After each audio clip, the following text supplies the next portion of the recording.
Halo, assalamualaikum semuanya. Selamat pagi dan salam sejahtera untuk kalian semua ya. Ketemu lagi dengan saya, Mr. Sisi. Nah, hari ini kita syuting untuk video yang kedua ya di mata kuliah berpikir sistem, dan semoga kalian semuanya sehat sekeluarga agar bisa mengikuti perkuliahan ini dengan baik. Oke. Nah, kalau kemarin sudah kita sampaikan beberapa hal tentang apa saja yang akan kita pelajari dalam satu semester ke depan, maka hari ini kita akan mulai ya satu materi, yaitu berpikir sistem. Nah, apa itu berpikir sistem? Nah, barangkali ada yang belum paham, maka coba bayangkan, selain diri kita pribadi, pasti ada lingkungan sekitar kita ya. Nah, kalau diri kita ini kita sebut dengan individu ya. Nah, kalau yang ada di sekitar kita, entah lingkungan tempat kita tinggal, atau lingkungan tempat kita bekerja, atau lingkungan pertemanan kita, baik itu menyangkut personal, menyangkut budaya, menyangkut peraturan, dan lain sebagainya, yang intinya seluruh di luar individu kita, itulah yang kita sebut dengan sistem. Kayak gitu. Nah, ada satu teori yang menyampaikan bahwa sistem sangat berpotensi untuk mempengaruhi dan mengubah diri individu. Jadi contohnya ketika ada 3 orang barangkali yang dimasukkan ke dalam sistem yang sama, meskipun 3 orang itu punya latar belakang yang berbeda, punya pemikiran yang berbeda awalnya, tapi setelah lama di dalam sistem, maka sistem akan mempengaruhi, dan seluruhnya nantinya akan berubah dan mengikuti sistem yang ada. Sehingga setelah keluar dari sistem atau setelah sekian lama, 3 orang itu akan menjadi pribadi yang mirip, menjadi pribadi yang sama. Itu adalah salah satu teori ya. Nah, kemudian saya ingin mencoba untuk membuka pikiran kalian semua, termasuk juga saya barangkali, bahwa teori-teori semacam itu tidak selamanya benar gitu. Nah, untuk bahan renungan kalian, ada satu kisah yang mungkin perlu kita sampaikan ya di forum ini, yaitu kisah tentang wortel, telur, dan biji kopi. Sudah pernah dengar belum ya? Teori atau cerita tentang wortel, telur, dan biji kopi. Oke. Ceritanya gini. Jadi ini sebenarnya adalah satu eksperimen. Jadi ada 3 panci yang berisi air, kemudian dipanasi di atas kompor. Nah, pasti air di dalam panci itu lama-kelamaan akan panas dan mendidih gitu ya. Nah, pada saat kondisi air di dalam panci sudah panas dan hampir mendidih, maka secara bersamaan dimasukkanlah wortel ke dalam panci yang pertama, kemudian telur ke dalam panci yang kedua, dan biji kopi ke dalam panci yang ketiga. Nah, kemudian ditunggu sekitar ya 10 menitan lah gitu. Bisa bayangkan apa yang terjadi teman-teman semuanya? Ya, benar. Jadi akan terjadi perubahan di dalam wortel, telur, ataupun biji kopi itu. Nah, kita bahas yang pertama ya. Apa yang terjadi dengan si wortel? Wortel yang awal mulanya sebelum masuk panci itu bersih, keras, dan juga kuat. Maka setelah 10 menit berada di air panas di dalam panci, dia menjadi lembek. Dia menjadi lunak gitu ya. Nah, apa maksudnya? Nanti ya. Kita tengok dulu apa yang terjadi dengan telur. Telur yang pada awalnya juga keras di permukaan, tapi pada dasarnya di dalamnya ada cairan yang bisa dibilang mungkin lembut atau mungkin juga encer dan lain sebagainya. Nah, setelah 10 menit di dalam panci, ternyata telur tetap keras kulitnya, dan bahkan sampai ke dalamnya ikut mengeras gitu ya, mengeras matang gitu kan. Mungkin kalian yang pernah pengalaman mendidihkan telur di air panas pasti tahu itu ya. Kemudian kita tengok di panci yang ketiga apa yang terjadi. Di panci yang ketiga biji kopinya melumer dan menjadi ampas. Tapi tidak hanya biji kopi yang berubah, ternyata kalau di panci pertama dan kedua airnya tetap berupa air panas, tidak ada perubahan signifikan yang terjadi. Tapi di dalam kopi tadi airnya berubah warna menjadi kecoklatan, bahkan hampir menghitam. Tidak hanya itu saja, muncul aroma sedap, muncul aroma wangi dan khas larutan kopi. Dan kalau dicoba, maka tidak seperti air biasa panas, maka ini menjadi larutan kopi panas yang nikmat gitu ya. Kalau kalian pencinta kopi pasti paham gitu, meskipun tidak ada gulanya, tapi campuran air dan kopi cukup nikmat untuk dinikmati, diseduh panas-panas seperti itu. Nah, itu adalah yang terjadi ke ketiga panci setelah dimasuki 3 benda tadi. Nah, apa makna dari perubahan-perubahan yang terjadi? Coba kita analogikan dengan kehidupan kita gitu ya. Kalau si wortel itu menggambarkan bahwa kita sebagai pribadi yang kuat awalnya, kita punya ideologi ketika kita baru lulus, misalkan kita semangat sekali untuk bekerja keras dan mewujudkan impian-impian kita. Kemudian ketika kita masuk ke dalam lingkungan baru, entah itu tempat kerja atau organisasi ataupun lingkungan apa saja, ternyata ketika lingkungan itu tidak mendukung, lingkungan itu pada kondisi yang kurang nyaman, atau lingkungan itu mempunyai sistem yang buruk, maka akhirnya kita banyak benturan di dalamnya, dan kita akhirnya dipaksa untuk menyesuaikan diri dengan lingkungan itu. Dan apa yang terjadi? Yang awalnya kita idealis, yang awalnya kita punya keinginan kuat, dan yang awalnya kita juga ingin bekerja keras, akhirnya kita melembek, kita menjadi lemah, dan akhirnya kita mengikuti sistem yang buruk itu. Itulah yang terjadi dengan si wortel. Yang awalnya keras, dia menjadi lunak, dan dialah yang diubah oleh sistem, oleh air, sedangkan air tetap seperti semula gitu ya. Nah, jangan menjadi si wortel, karena kalian akan mengikuti sistem, dan ketika sistem itu buruk, maka kalian akan jadi ikut buruk gitu ya. Oke, bisa menangkap ya kira-kira. Nah, bagaimana dengan telur? Analogi telur hampir sama ya dengan analogi wortel. Jadi kita punya keinginan yang kuat, kita punya keinginan untuk bekerja keras. Nah, tapi pada dasarnya kita juga punya hati yang lembut gitu ya. Kita coba untuk beradaptasi dan kita coba untuk mengalah untuk sistem. Nah, ketika kita masuk ke dalam sistem baru, di mana sistem itu kurang nyaman dan punya budaya atau nilai-nilai yang tidak begitu baik, maka ternyata kita berusaha melawan. Kita coba untuk terus merubah sistem, tapi entah karena cara kita yang kurang pas, atau entah negosiasi kita yang kurang tepat, atau barangkali ya karena kita memaksakan kehendak juga, maka kita terus berbenturan dengan sistem. Dan ketika sistem sangat kuat, kitalah yang akhirnya stres sendiri di dalam gitu ya. Kita punya banyak musuh, kita punya banyak benturan, dan akhirnya diri kita menjadi pribadi-pribadi yang keras, yang cuek, yang tidak peduli, yang sering marah, yang gampang emosi. Intinya kita jadi stres gitu ya.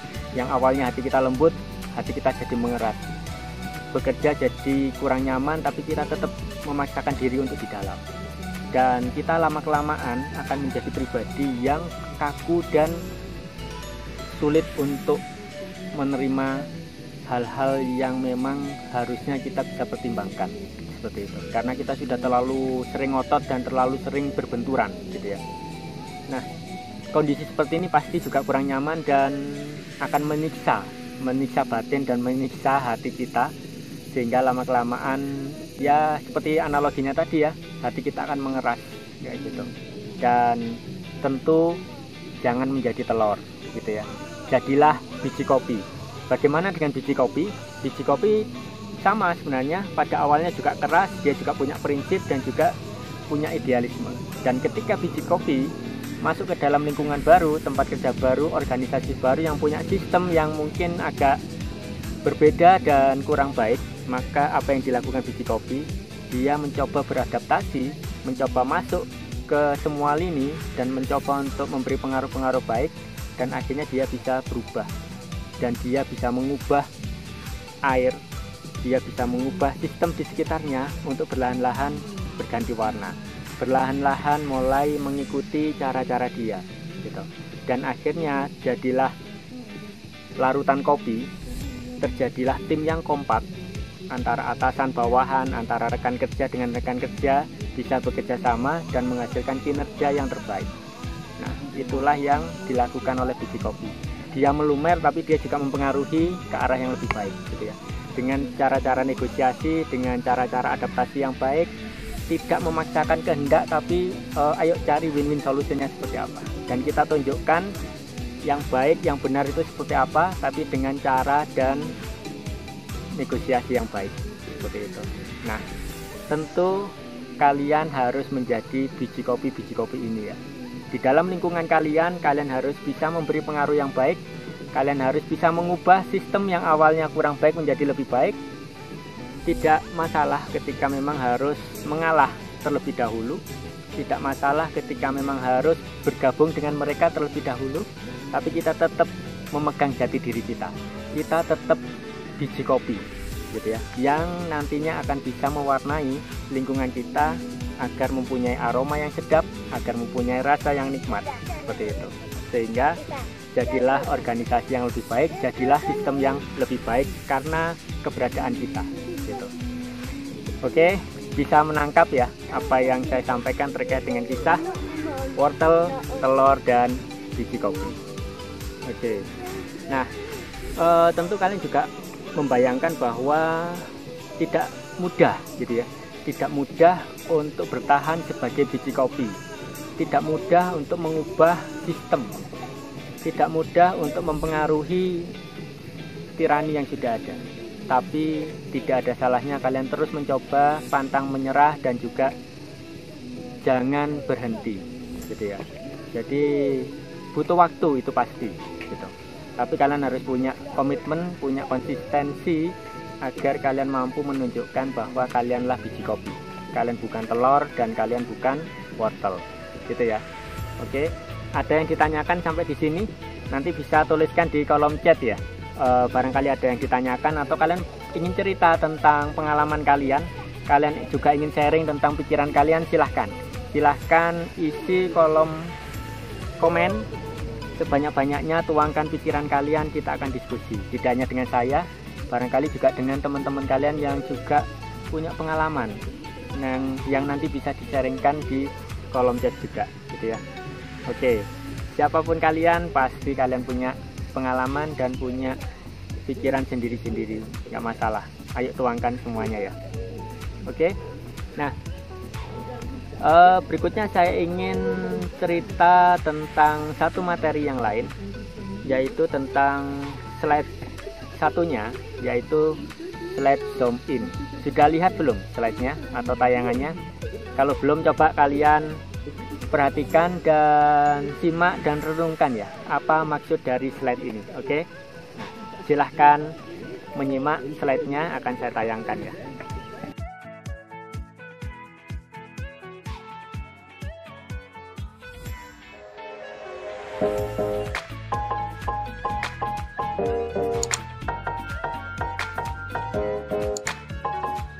Oke, sudah lihat slide-nya. Nah, apa yang kalian pikirkan tentang slide tadi? Slide tadi menayangkan tentang satu kondisi, dan kondisi itu ternyata ketika di zoom in dia mengecil dan dia bagian dari satu sistem, kemudian mengecil lagi menjadi bagian sistem yang lain yang lebih besar, terus mengecil dan akhirnya terlihatlah sistem-sistem yang jauh lebih besar, super besar, bahkan maha besar seperti itu ya. Nah, kalau sudah ditunjukkan seperti itu, seharusnya kalian juga merasa bahwa kita ini adalah hanya salah satu bagian dari sistem kecil gitu ya. Sistem kita aja kecil ya, apalagi individunya ya lebih kecil lagi gitu ya. Jadi kalian harus bisa mencoba suatu ketika keluar dari sistem yang ada dan bisa melihat semuanya menjadi lebih besar gitu ya. Jangan hanya melihat dari kacamata kalian sendiri, cobalah lihat dari kacamata orang lain, cobalah lihat dari kacamata pimpinan kalian, cobalah lihat dari kacamata sistem yang lebih besar, terus keluarlah ke sistem yang lebih besar. Maka kalian akan bisa melihat diri kalian kondisinya seperti apa, medan di sekitar kalian kondisinya seperti apa gitu. Contoh yang paling nyata adalah ketika kita mencoba berjalan mencari jalan keluar, sedangkan kita sedang berada di sebuah labirin. Tahu ya labirin? Ya, jalannya agak ruwet gitu ya, yang berbelok ke sana kemari, kadang buntu, kadang tembus, kadang juga ada jebakan dan lain sebagainya. Ketika kita hanya memakai kacamata individu diri kita sendiri, pasti sulit. Kita ke sana kemari nggak tahu ya, ini jalannya tembus atau enggak ya, ini solusi yang terbaik atau enggak ya gitu. Tapi ketika kita pikirkan itu semuanya dengan banyak orang, kita coba keluar dari pribadi kita, mengajak sistem yang lebih besar, dan kita keluar dari labirin itu, dan kita coba melihat dari atas, maka baru tergambar, oh saya sekarang sedang berada di titik ini, oh saya harus belok ke kanan, setelah itu harus belok ke kiri, setelah itu harus lurus.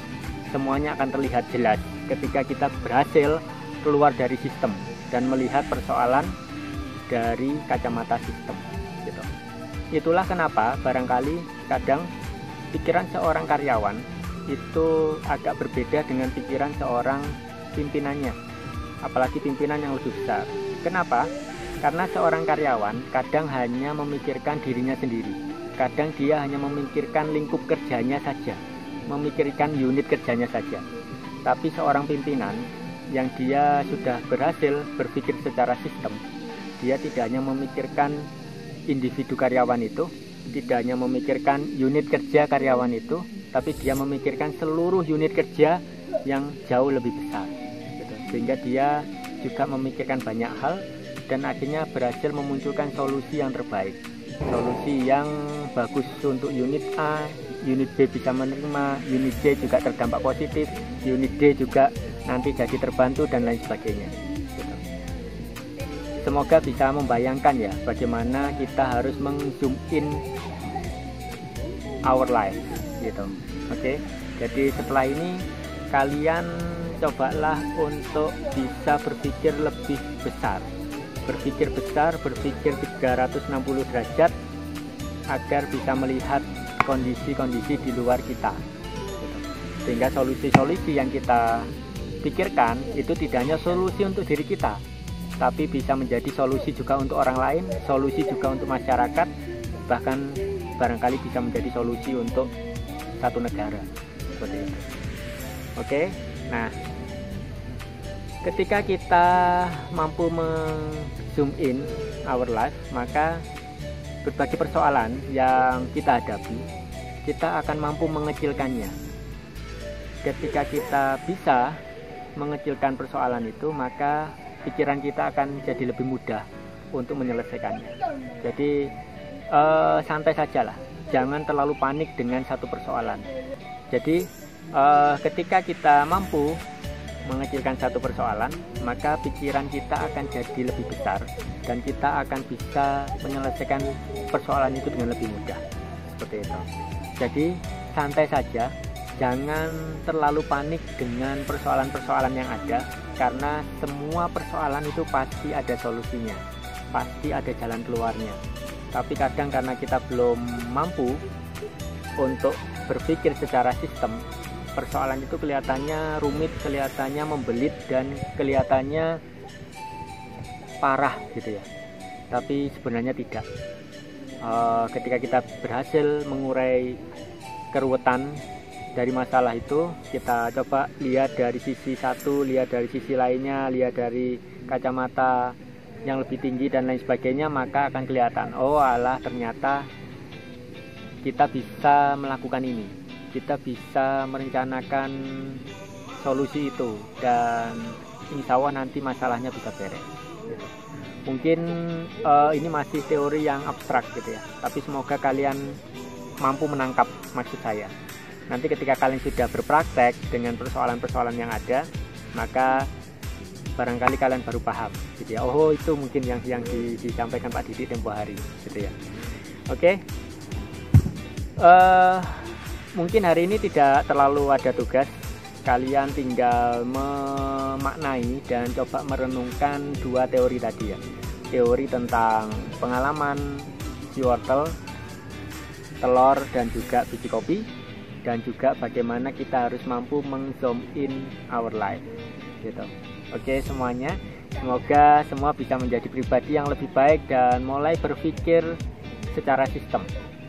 Keluarlah dari pribadi kalian dan pikirlah secara sistem gitu ya. Sistem apapun, boleh sistem di keluarga kalian, boleh sistem di perkampungan kalian, boleh sistem di perkuliahan kalian, atau sistem di tempat kerja kalian, silahkan gitu ya. Maka kalian pelan-pelan akan mulai bisa memikirkan banyak hal dan bisa melihat banyak hal dengan banyak kacamata tadi. Oke, selamat mempraktekkan di kehidupan kalian dan sampai ketemu lagi di video-video berikutnya. Oke, salam sehat dari saya dan semoga kita bertemu lagi dalam keadaan sehat.